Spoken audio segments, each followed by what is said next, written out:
Good evening, everyone. And thank you again for being here. I join Payal, as always, in welcoming you. And Nina, Shuli, Anjali, and Ritu, of course, add their warm welcome to all of you.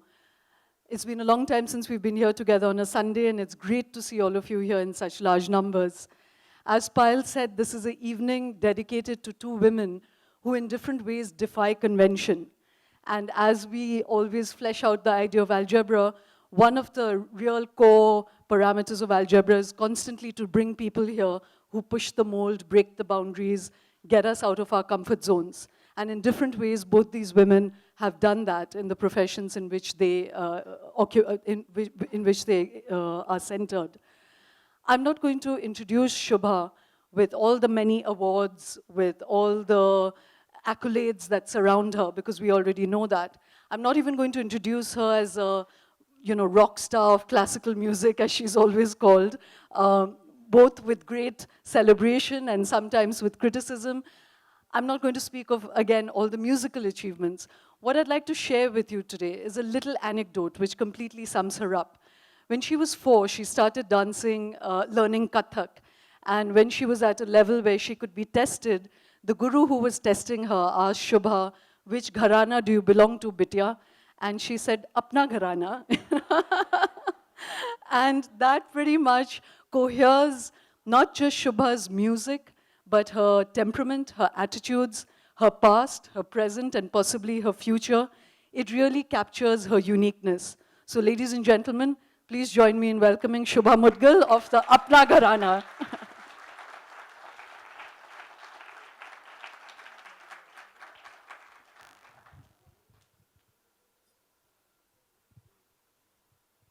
Thank you. Thank you. Thank you.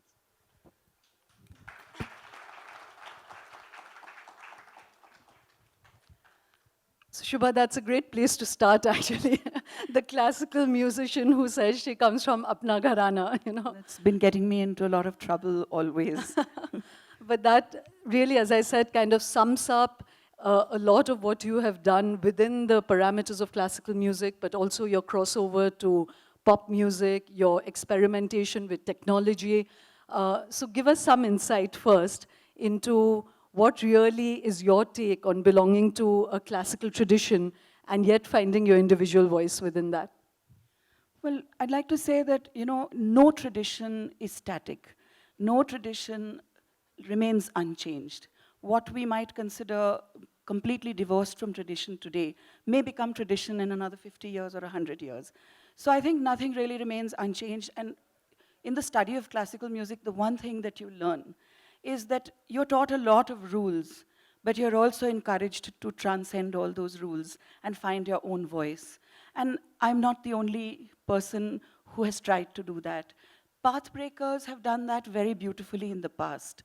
And I think the system itself gives you the strength to be rooted and anchored, very firmly anchored, in a system which is really profound.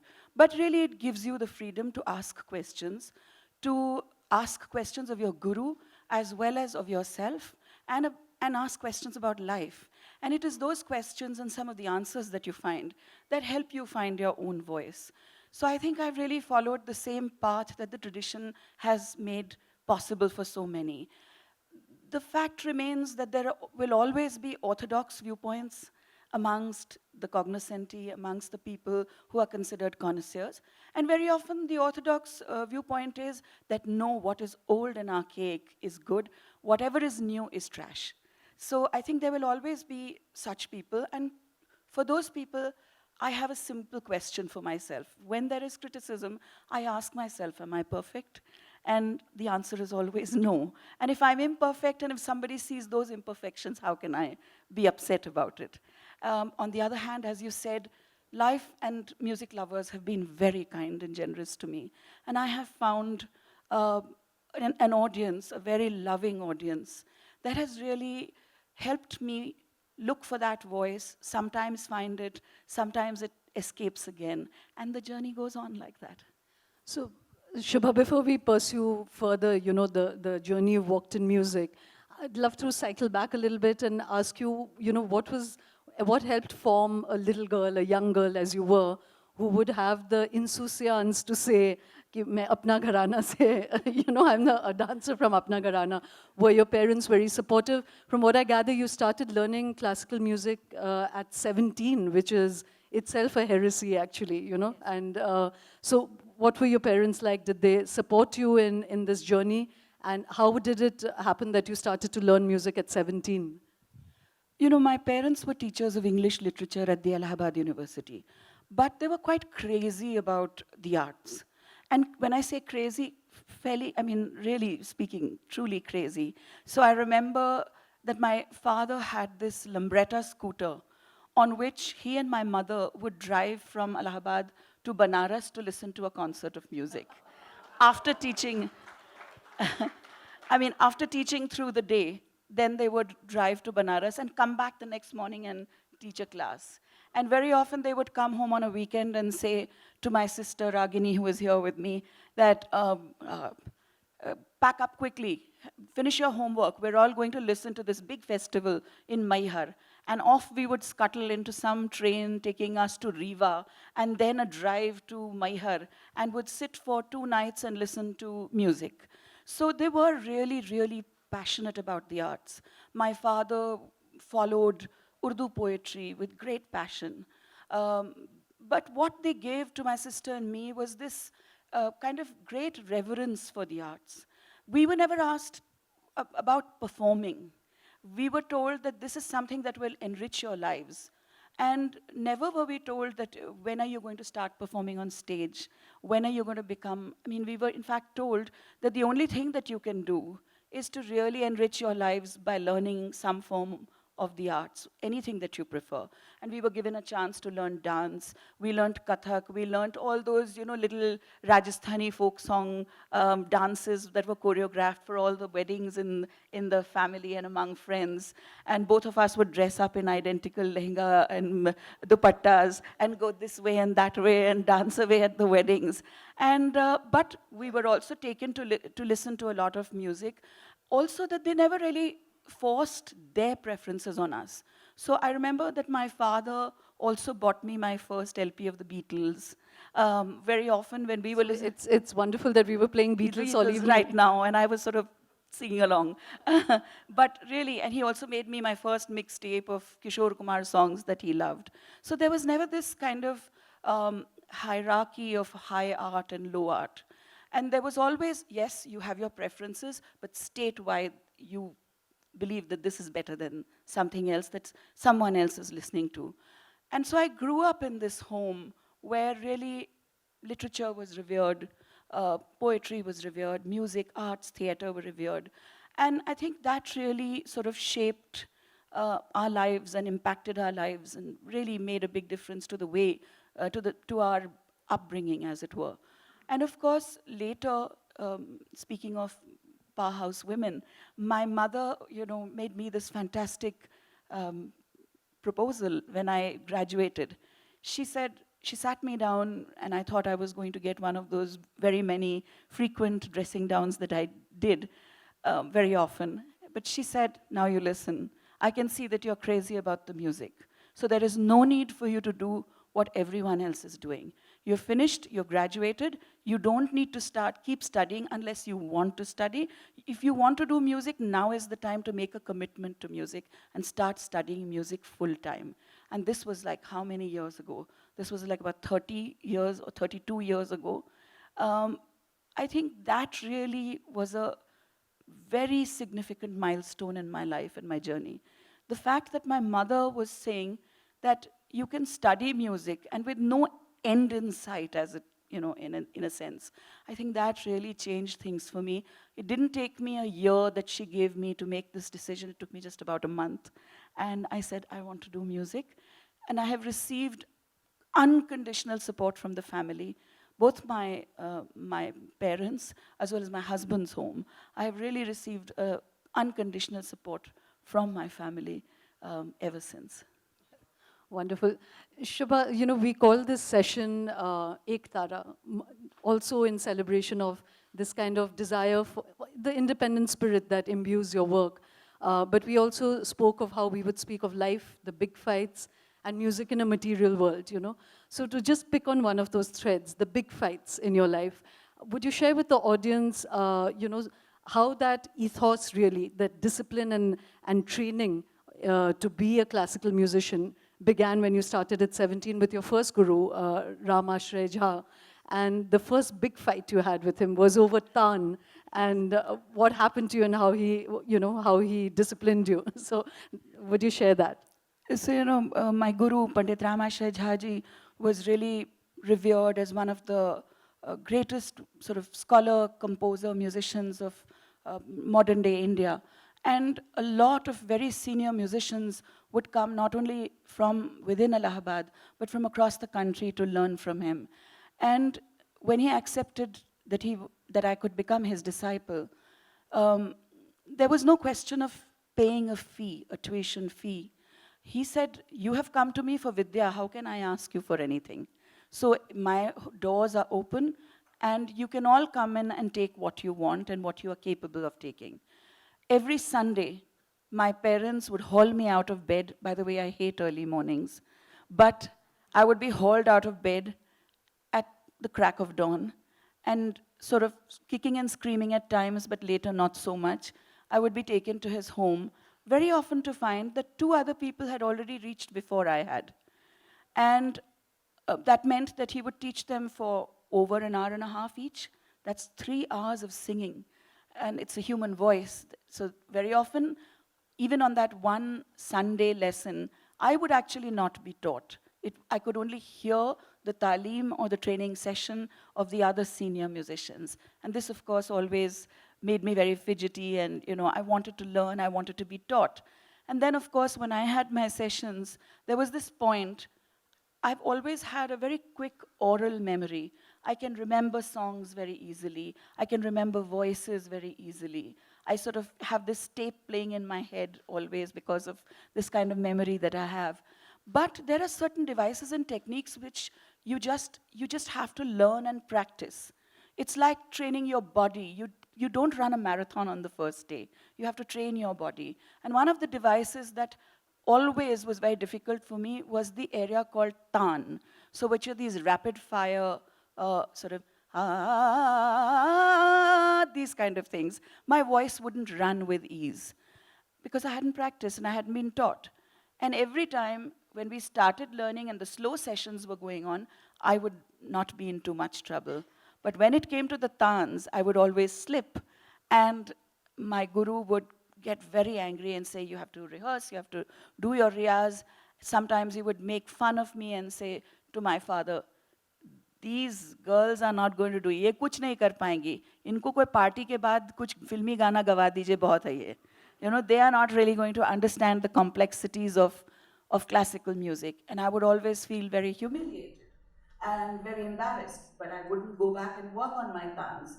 Till one fine day, it really got to be too much because there was a big audience and I got slammed yet again, and I mean, justifiably so. But that day when I was going back from my talim session, I told my father that I'm not coming back for the next session. And he said, "I'm sorry, but this is not his fault, it's your fault.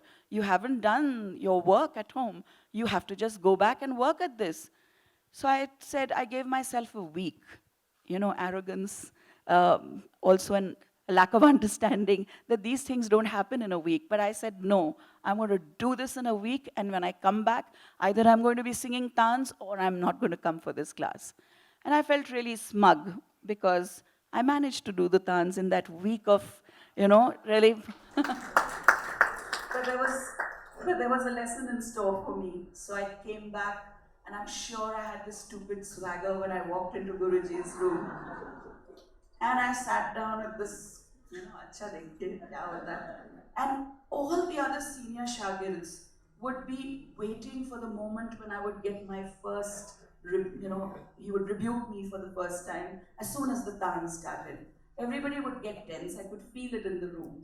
Sure, we went through the ala, everything, and came to the dance, and everybody started shifting around, and oh, there it goes. But I had this look of immense arrogance on my face, and I sang my first tan. And to my delight, Guruji looked a little surprised, but he said, "Agla, next one." went further. Chaliye, he said, for the third one. And by then I was, like delighted. I said, aap dekhiye.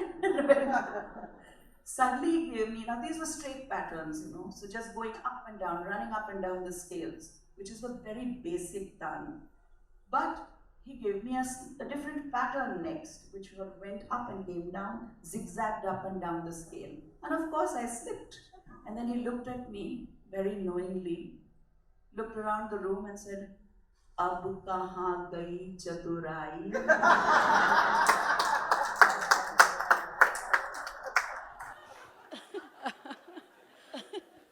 So, Shubha, in honor of him, sing us a perfect tan right now.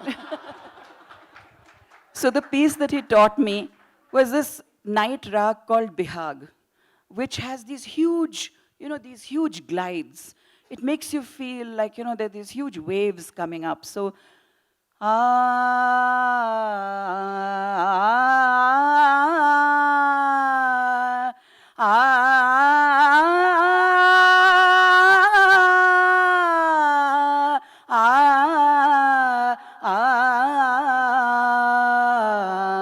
now when you do tans, when you're doing all these big glides, it's fine. But when you do the tans, something like that, it's quite a different movement. So there was the chaturai. Shubha, now just for 2 minutes, don't speak. Do us a tan fully.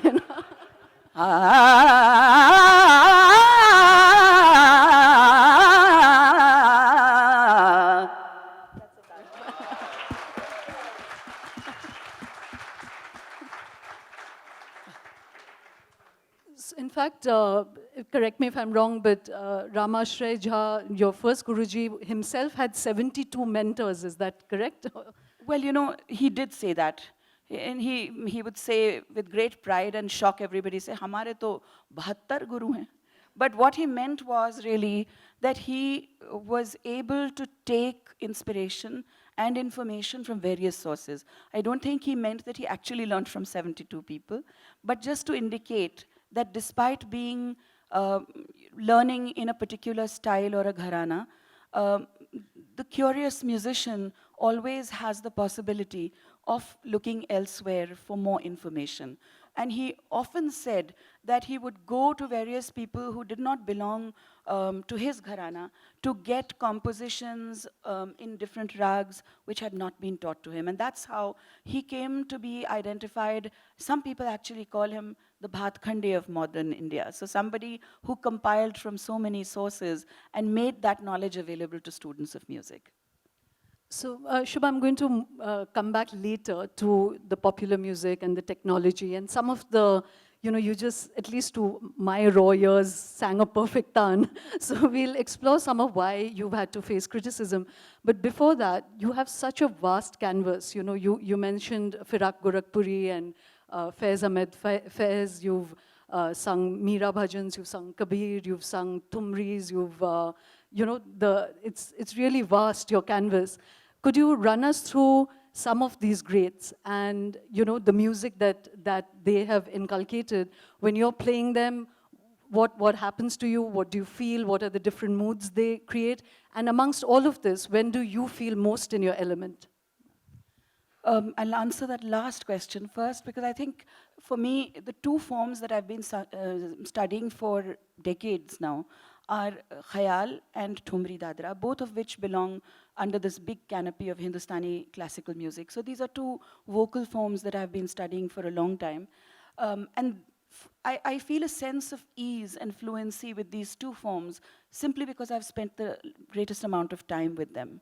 But as somebody living in today's world where so much music is accessible, and even otherwise, we grew up listening to all kinds of music. And I grew up at a time when, DJs weren't the thing for weddings. Everybody actually got together and the music for a wedding, either in a friend's family or in your own family, was always made by everybody together. So I grew up with this huge repertoire of North Indian wedding songs. Some of them taught to me by my mother, who learnt them from my grandmother, and others that I picked up along the way. But I think sometime around the 90s, when I was asked to do a collection of wedding songs for a record label in Delhi, um, I came up with a list of about 500 wedding songs that and of course, many of them are similar. There's a repetitive quality to some of them. But this is the kind of treasure that really is available for a student of music. Imagine if I have 500. If all of us who are studying music are put together, you'd really have quite an encyclopedia of wedding songs from across India. So that's an area which, you know, the music of the Gangetic Plain and the hills, which in Kumaon, which is where my mother was from. So now, please indulge us and do like maybe 2-3 lines from a wedding song as well. Okay. Let me see. Do you want a raunchy one or a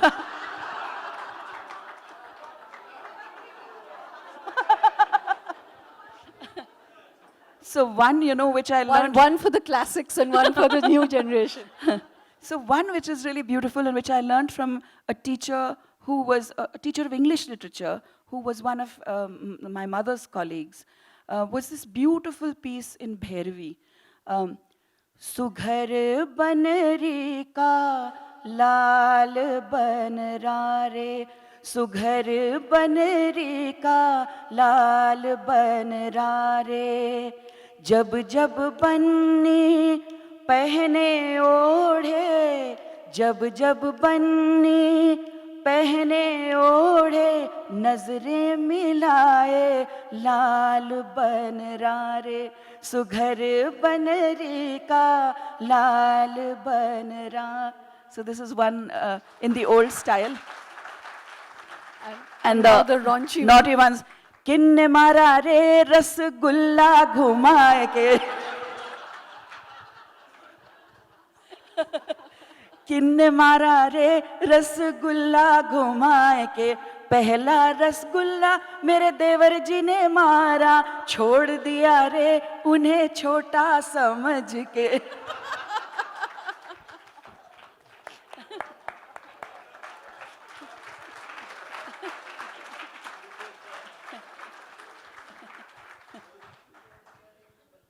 So, moving from that to Faiz Ahmed Faiz, Shubha, just to show your range, you know. I'm too overweight to cross these big chasms any longer.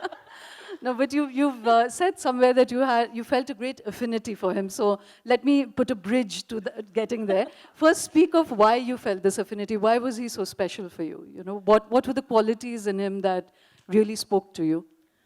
Well, you know, I've always wondered, being a student of Hindustani classical music, how do you make your work relevant in today's times?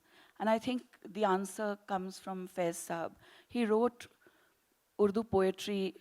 It's considered classic Urdu poetry now. And yet, there were so many things that were happening all around him. The protest, the journey, the challenges, all of that is reflected in this beautiful work that he wrote and left for the world, actually.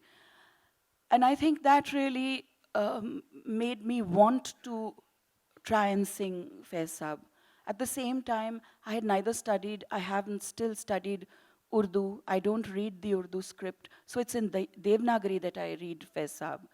But I listened to a lot of the older ghazal singers, and I followed a lot of singers who sang Faiz Saab.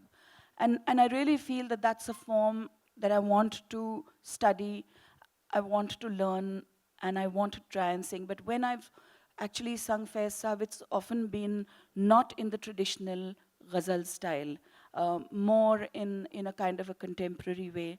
And I think great works of art actually give you that freedom to adapt. I mean, Kabir is sung today by Kabir Panthis as well as by rock bands. And of course, people may say that this is not correct, but I think that possibility that such work gives you, I think that's really something that I respect a lot and I enjoy a lot. So, you know, again, just looking back at things that you've said in the past, you just mentioned that one is freedom, and he also stood for fearlessness for you, you know, that absolute absence of fear. And it's wonderful then that you took his work and you adapted it, like you said, to a more modern renditions. So I'm really bullying you because I have you at my, you know, at my fingertips on stage. So 2 lines, show us how you've adapted him and made him, you know. I'll sing a few lines, but be careful, you know, I might need a chorus and I might ask you. So this is an iconic nazm of Faiz Sahab, but Anish, my husband, has set this to tune, and he asked me to sing it like a blues piece. And he said, Bol,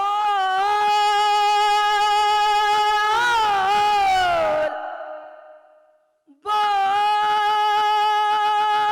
ke lab आजाद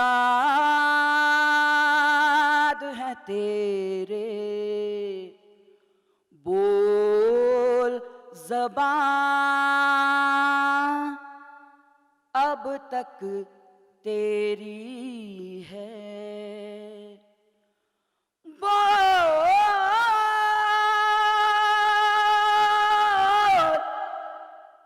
बोल के लब आजाद हैं तेरे बोल ज़बां अब तक तेरी है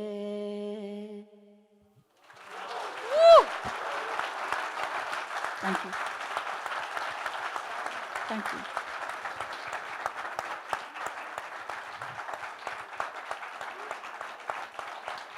Thank you so much. Thank you. It's actually Faiz Saab for whom we should applaud.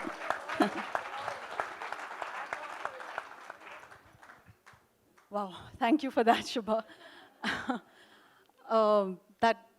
It kind of made one's hair stand, you know, so thank you. And I'd also like to say that the reason why Anish and I thought that this is the way we would like to present it. Some people might say, why on earth are you shouting? The words themselves are so powerful.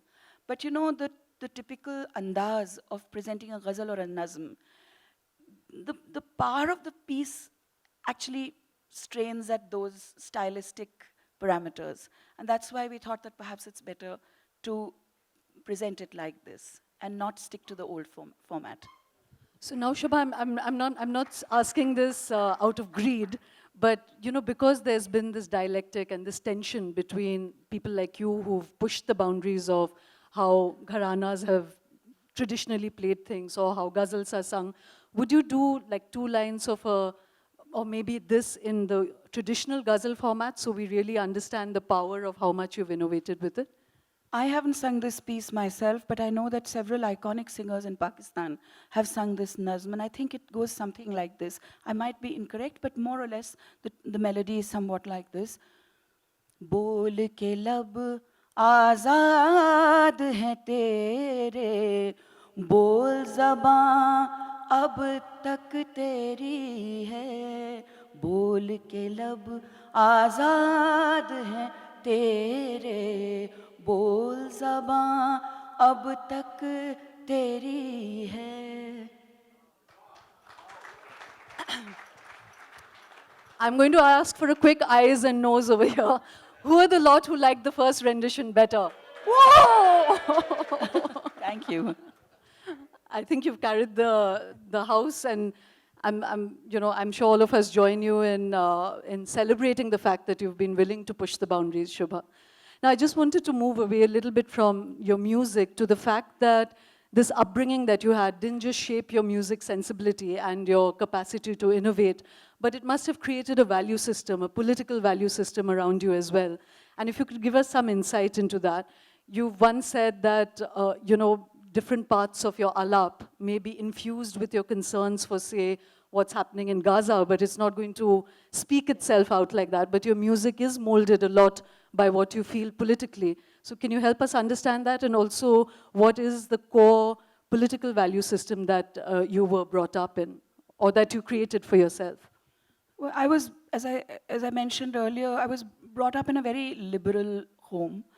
Um, when I grew up, I didn't see any strict religious ritual being followed. At the same time, my mother had some rituals that she followed. My father, for a while, said that he didn't believe in ritual worship. Later became quite attracted to going to temples, etc. But I remember as children, we were always celebrating, of course, most of the Hindu festivals, but were also, there was great excitement about Eid as well, and we were all also celebrating Christmas in school because we were both studying at a missionary school at St. Mary's Convent.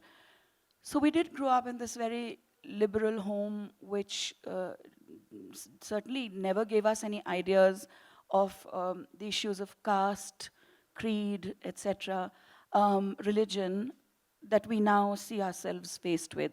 By the way, I have often been called anti-Hindu and anti-national as well. Um, but one thing that we were taught was that um, you can't be apolitical, you have to take a stand. And I don't think it was told to us, but just the fact that our parents had a had certain beliefs, certain values, and that they often, very often, if they did not agree, they argued, but in a vociferous way, certainly, but always listening to each other. And I think that was what we were brought up to understand and respect. As I grew up and I started performing professionally, as happens with most artists, very often we are approached to help with certain causes, ideologies, etc.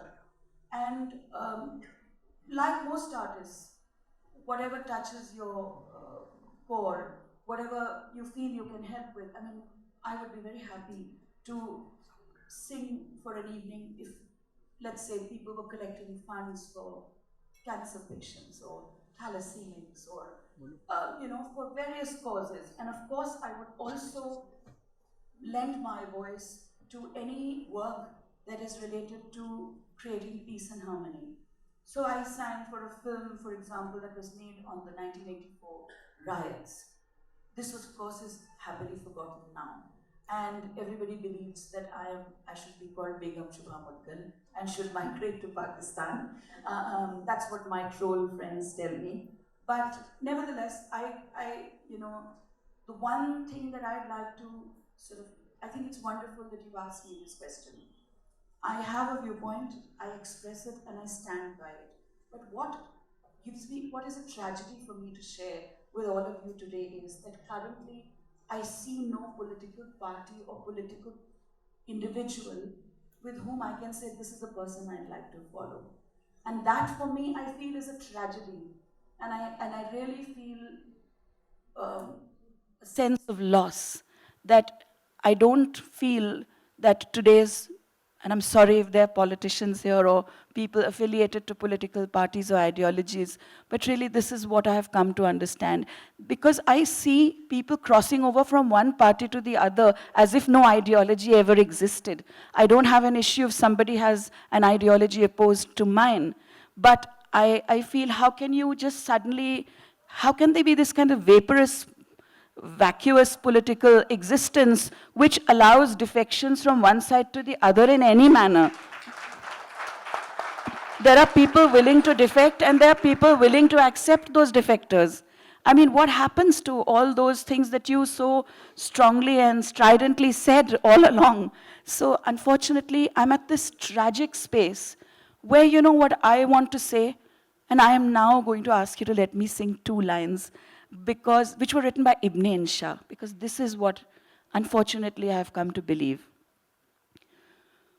कुछ कहने का वक्त नहीं है, कुछ न कहो खामोश रहो, ए लोगों खामोश रहो, बस ए लोगों खामोश रहो, ओ कुछ कहने का वक्त नहीं है। उनका ये कहना सूरज ही धरती के फेरे करता है, सर आँखों पर सूरज ही को घूमने दो, खामोश रहो, कुछ कहने का वक्त नहीं है।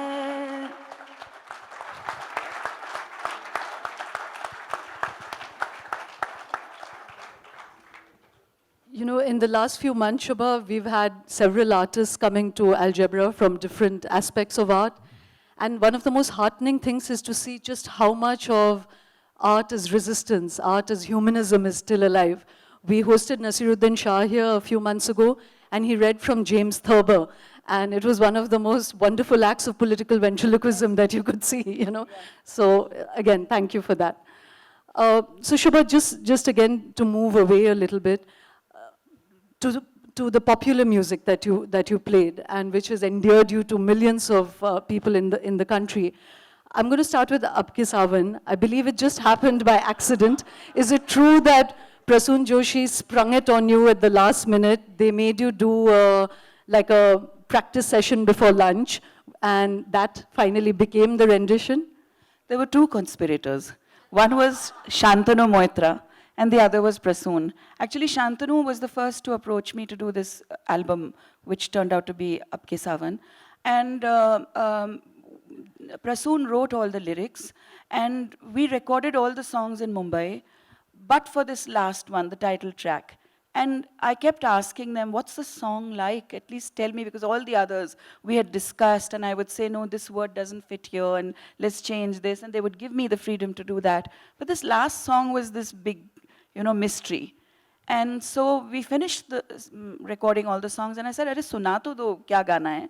And they said, after lunch break. And then Shantanu comes to me with this very serious look on his face and says, "Shubha, I don't know whether you're going to like this or not, but I want you to think of Guns N' Roses when you're singing this." And me in my sari thinking of Guns N' Roses. So I just strapped my sari palla. I said, "Haan, theek hai, let's try." And then they give me this, sheet with the lyrics written on it, and they start playing me the song. And it's a fun song. And I said, "I think it's a bit high for me." He said, "Okay, try it once, and if you still feel it's high, we'll bring down the key for you." And so I was laughing and giggling and singing the song, just trying it out. And then Shantanu announces, "Done, ho gaya." So I said, "But I've giggled and laughed in between." He said, "I'll edit that, don't worry." And so that's how Apke Sawan was recorded. And of course, some people loved it and others didn't. I got a mention in Shobha's column for that. And not a very complimentary one, by the way. She said, "Look what poor Shubha Mudgal has to do, waddle in a music video to get attention." Thank you. I loved the waddling. Just for that, sing it to her face.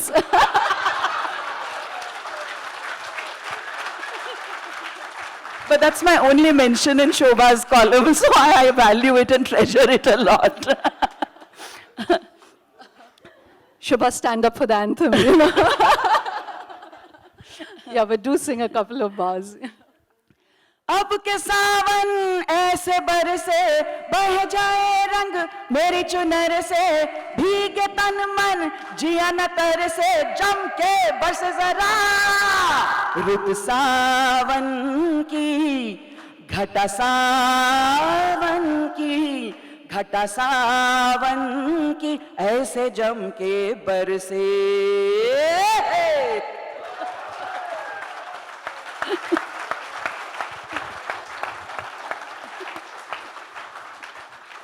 Well, Shobha, I know the first question I'm asking in your session.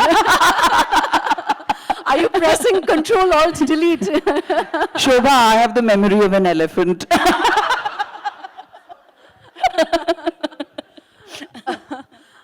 Well, Shubha, thank you again. You know, Shubha, you've spoken about some of the great discipline that the classical masters demanded of their students, you know, and the ethos that was driven into you to even be worthy of singing a classical note. Can you contrast that with some of the Bollywood briefings that you've got, you know, when people have approached you to do songs, how interchangeable they've made you feel? Give us some sense of that. And then I'll come to the big fights that have ensued from you doing Apke Sawan. You know, actually, I find it a big challenge to sing a film song because that's an unfamiliar area for me. And what happened at the time that I started singing popular music was that multi-track digital recording really became popular. So I had grown up in a system where you have all your musicians actually with you performing. So you hear the drone of the tanpura always. You're hearing the tabla, the sarangi, the harmonium. Suddenly to go into this very sanitized studio atmosphere where you have nobody. You're hearing all the music but through a headphone. It's a disconnect which can really disorient you. So for me, actually going into a studio and learning how to record a song was a big challenge. And still remains a challenge because it's not something that I do every day. Occasionally people come to me and ask me to work with them on something that is related to popular music. But for this reason, I've not really I've never felt very comfortable, barring a few exceptions. One of those exceptions was my work with Debujyoti Mishra for the film Raincoat. But other than that, you know, I've never really felt comfortable with the kind of get into a studio, learn the song, think of some actor actually emoting, and then try and sound like that person. And that's never really been something that I've understood. And it is a specialization that I don't have. So I feel really that is quite a challenge for me. Whereas tuning my tanpuras, sitting down and singing a thumri or singing a ragdari piece is really something that I've grown up doing. And that it comes with a certain Did somebody ease. ever ask you to sing a song called Titli in like a clear Tinkerbell sound? They won't come to me, but you know, I am the quintessential Jogan voice or the gypsy voice. You know, I'm the quintessential wailing alap in a tragic scene in a film. And you know, sometimes people, you know, there's this kind of cliched quality also about a lot of work that happens in films. So the actor might have a grainy voice, but when she sings, it's in a clear, tinkling voice. She can be a very feisty sort of a woman who takes on a lot of people, but when she sings, she's this pristine, you know, sort of. So those things exist, but at times, you know, Raju Singh, the composer, asked me to sing alaps for a film called Chandni Bar. That's all I've done in the film. I haven't sung a single song. I haven't sung really a single text in it. It's just alap, which I sang to visuals. And I think it works well in that situation. But otherwise, you know, when people contact me from the film world, they say, "Aapke liye, aapki awaaz ke liye gana hai." And what is it? It's a jogan, you know, whirling around Sufi song or something like that. So all Sufis must have this kind of heavy voice, grainy voice. It's strange, but that's how it works. So Shubha, to come back to that theme of big fights, you know, we loved Apke Sawan, but as many listeners as it gathered you, it lost you some in the classical community. How do you respond to some of the accusations that were hurled at you, variations of Shobha's criticism of you? It's only about my dancing, not about my singing. Well, but of the fact that you had strayed away, and so much of some of the classical establishment began to reject you or to criticize you. What is your response to that?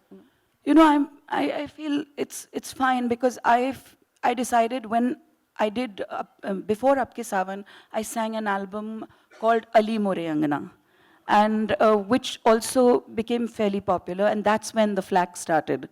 But you know, I had decided at that point of time that when I sit down to sing a concert of classical music, I'm not going to suddenly start singing Ab Ke Sawan.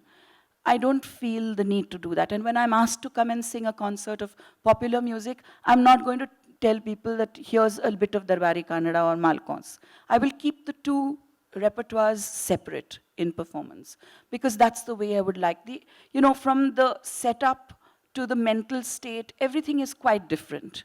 So I had decided a long time back that I would not do this. And yes, some organizers felt that it would be nice to, sort of say, come and sing. This is a festival of Rag Malhars. So sing as many Malhars. But last mein thoda sa Ab Ke Sawan ga dijiyega. So, and there one has to be firm and say, no, this is not the space for Ab Ke Sawan. And when you come into the space for Ab Ke Sawan, this is not the space for doing a major alap in some rag. So I decided to do that. And as for the criticism, there are as many people who don't like my classical music also, who are not going to like the shape of my eyebrows. What can I do? Or the shape of my face. I can't do anything about it. So please, I mean, they have their preferences and I respect that. Thank you, Shubha. I think I didn't even realize time had passed. There's all of technology to ask you. There's all the folk song _ records. Much of the things that we haven't covered, but I'm going to open this up to the audience. Just before I do that, because you exude confidence and a kind of, a sort of self-pride, and I say that in a very positive way. That's not the word I'm looking for. Self-confidence that... You see the ample tummy? It has many butterflies in it. But has there in your entire career been moments of real self-doubt when you feel that you've lost your way or you've had a real cul-de-sac? Each time I hear, there are so many moments where you feel that, okay, my journey has been very fortunate. I have the gift of music in my life, that's a great gift. But very often you feel that I think it's all about questioning yourself again and again and continuing to study.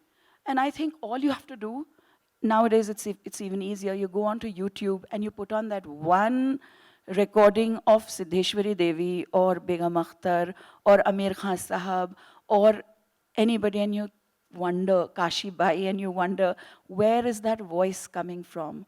Where is that sense of ease? Where is that intimacy with the art form? And there are so many occasions, not just when you listen to classical music.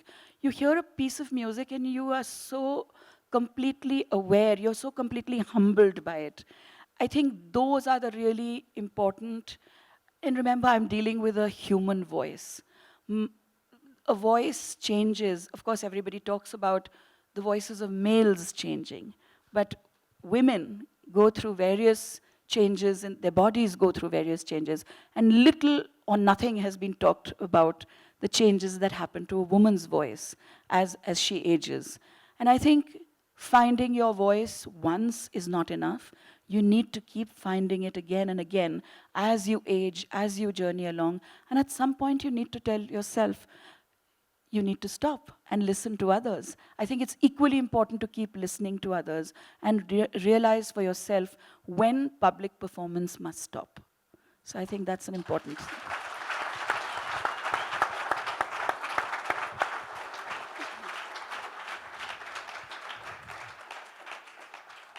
Thank you, Shubha. Let me open this up to the audience.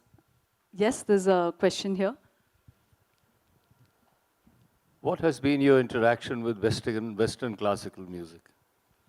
I was part of a group of 7 musicians from India who worked with a very avant-garde philharmonic ensemble called the Ensemble Moderne in Frankfurt.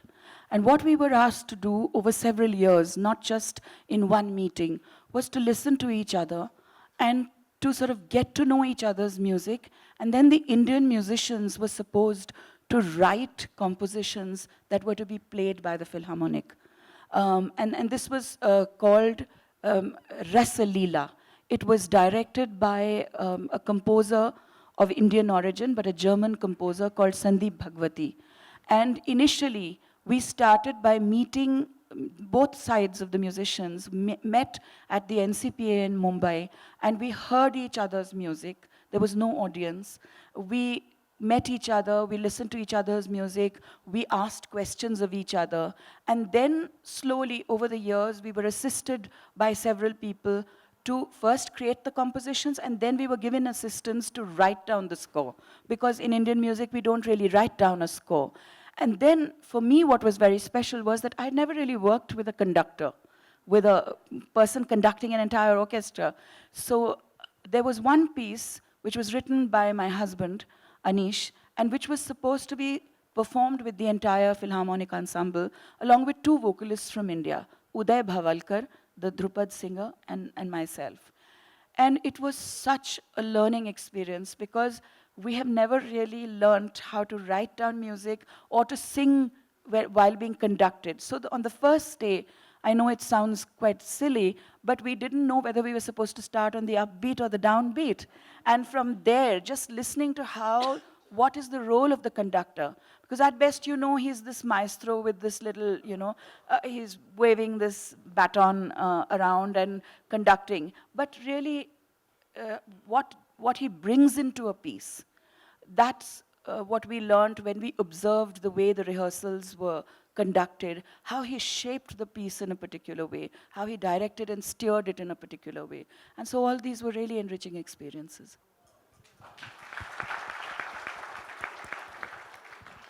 I think we've really run out of time, so if there isn't any very urgent question. Sorry, yes. So Shubha, I was wondering the centeredness that we all are observing and feeling that you have.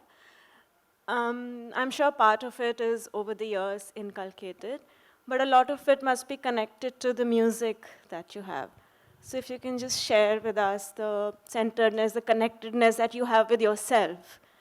How is that, how does that play with the fact that you've been singing music, singing? I think I don't know whether, I don't really have an answer for that, but certainly the fact that my life really revolves around music and a certain discipline that the music brings with it. Also a certain sort of, I can't be a musician without being a listener. And I have to listen to various kinds of sounds and voices, not just musical ones, but just from everywhere. And I think that really helps me, that ability to be a listener and to see what's happening and feel what's happening around. I think perhaps maybe that's one of the things that makes my life more pleasurable. Do we have time? One last question? Yeah. It almost seems trivial asking you this question after hearing you for all this time. What gharana did your guru belong to? My guru, Pandit Ramashray Jhaji, was, he learnt in the Gwalior as well as the Kirana traditions. But I learned from several people after, of course you do that only with the ijazat and the permission of your guru. You don't just go guru hopping, but, but all the great musicians I learned from, for example, Pandit Jitendra Abhisheki, Pandit Kumar Gandharv, their work was really influenced by the styles of many people. I also learned Thumri Dadra from the only lady I learned from, Srimati Naina Devi, with whom I had a very beautiful association. And she also would always say that it's important for you to listen to everything. So none of my gurus ever prohibited me from listening to any other style or any other piece of music. And in fact, all of them had this wonderful involvement with not just classical music, but with other forms of music, including Jhaji, Ramrangji, who actually, I think he left his home and joined a Ramleela company as a harmonium player. So all of them had this great interest in other forms of music. Abhisheki ji really created a niche for himself as one of the greatest new composers for Marathi Natya Geet and Bhav Geet. So I think all of them had this, if you'd like to call it, eclectic approach. And that's why sometimes when people feature me in a column on Hindustani classical musicians, everybody else says Jaipur, Atroli, Gwalior, Kirana, Rampur, Shubha Mudgal, eclectic. Well, thank you very, very much, Shubha. Thank you. That was really splendid. And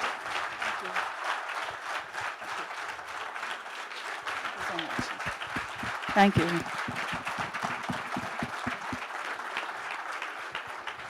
I just wanted to end with saying, Shubha, that one more anecdote from her life is that quite apart from all the Padma Shris and everything else that she's won, the true award that she won is that Rama Shreja has played as an accompanist with her on stage when she finally became a performer.